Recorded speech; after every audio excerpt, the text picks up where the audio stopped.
नमस्कार दोस्तों, स्वागत है आपका ड्रामा दर्पण यूट्यूब चैनल पर। अगर आप अपने पसंदीदा ड्रामों के लेटेस्ट रिव्यू, स्टोरी अपडेट्स और आने वाले एपिसोड्स के बड़े मोड़ सबसे पहले जानना चाहते हैं, तो हमारे साथ जुड़े रहिए, क्योंकि यहाँ हम आपके लिए हर अपडेट लाते हैं एकदम साफ, दिलचस्प और प्रोफेशनल अंदाज में।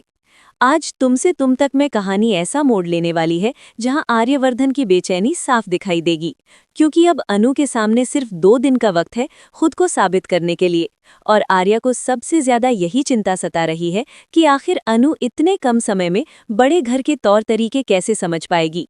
आर्य बार बार यही सोचता है कि किसी इंसान के लिए 2 दिन में किसी दूसरे घर की आदतें, रीति रिवाज और रहन सहन सीखना आसान नहीं होता।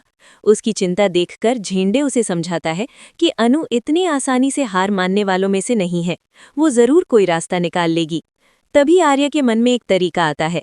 वो सोचता है कि अगर वो अनु को सीधे मदद नहीं दे सकता तो कम से कम झेंडे को सिखाने के बहाने अनु तक बात पहुंचा सकता है। इसी सोच के साथ वो झेंडे से कहता है कि मैं तुम्हें समझाऊंगा कि हमारे घर के तौर तरीके कैसे हैं और अनु वीडियो कॉल पर सब देख लेगी। झेंडे को ये बात सही लगती है और दोनों मिलकर अनु को वीडियो कॉल करते हैं। कॉल जुड़ते ही अनु देखती है कि आर्य बड़े घर के तौर तरीकों, उठने बैठने, बात करने और घर के नियमों के बारे में समझाना शुरू कर देता है। लेकिन यहीं पर अनु का असली किरदार सामने आता है। वो बहुत शांति से कहती है कि अगर मैं इस तरह मदद लेकर जीत गई तो शायद सबकी नज़र में सही लगूं, लेकिन अपनी नज़रों में छोटी पड़ जाऊंगी। मैं ये रास्ता नहीं चुन सकती। मैं चाहती हूँ कि जो भी करूँ अपनी मेहनत से करूँ। आर्य उसे समझाने की कोशिश करता है कि इसमें कुछ गलत नहीं है, क्योंकि आखिर उसे सीखना तो यही सब है। लेकिन अनु अपनी बात पर अडिग रहती है।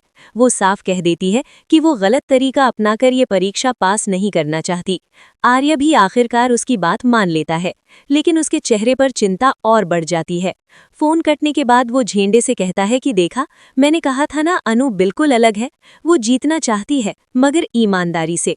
यही बात झेंडे को भी अनु से बेहद प्रभावित कर देती है।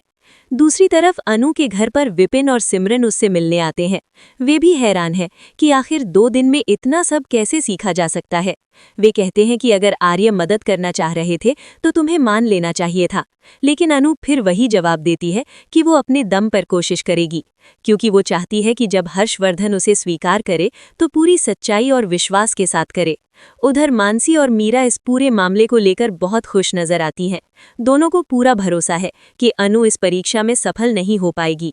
मीरा तो यहाँ तक कहती है कि 2 दिन में इतना सब सीखना किसी के बस की बात नहीं, और यही मौका है जब अनु की बेइज्जती होगी और शादी का रास्ता रुक जाएगा। लेकिन कहानी यहीं से पलटने वाली है। 2 दिन पूरे होने के बाद हर्षवर्धन अनु को घर बुलाता है और साफ कहता है कि अब तुम्हारी परीक्षा होगी। अगर तुम इस इम्तिहान में सफल हुई तभी आगे बात बढ़ेगी, वरना तुम्हें आर्य को हमेशा के लिए भूलना पड़ेगा। अनु डर जरूर जाती है, लेकिन फिर भी हिम्मत के साथ वहां पहुंचती है।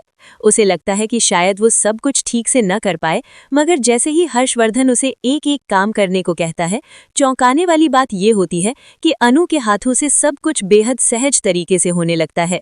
जिन बातों को वो घर पर समझ नहीं पा रही थी, वही चीजें यहाँ आकर जैसे उसे खुद ब खुद याद आने लगती हैं। वो घर के तौर तरीके, रीति रिवाज और व्यवहार इतनी सहजता से निभाने लगती है कि वहां मौजूद सभी लोग हैरान रह जाते हैं। आर्य भी ये देखकर भावुक हो जाता है और हर्षवर्धन पहली बार सच में चुप होकर अनु को देखने लगता है। अनु खुद भी सोच में पड़ जाती है कि जो बातें वो सीख नहीं पा रही थी, वही सब यहाँ इतनी आसानी से कैसे हो रहा है। यही पल कहानी को और गहरा बना देता है, क्योंकि अब ऐसा लगने लगता है कि अनु का इस घर से रिश्ता सिर्फ आज का नहीं, बल्कि किसी गहरे एहसास से जुड़ा हुआ है। अगर आपको तुमसे तुम तक के ऐसे ही डिटेल्ड रिव्यू, स्टोरी अपडेट्स और आने वाले एपिसोड्स की खास जानकारी पसंद है तो ड्रामा दर्पण के साथ जुड़े रहिए। फिलहाल मुझे दीजिए इजाजत। मैं आपसे फिर मुलाकात करूंगी तुमसे तुम तक सीरियल के अगले बेहद खास और दिलचस्प अपडेट के साथ। तब तक अपना ख्याल रखिए, जुड़े रहिए और देखते रहिए ड्रामा दर्पण, जहां आपके पसंदीदा ड्रामों की हर बड़ी अपडेट मिलती है सबसे खास अंदाज में।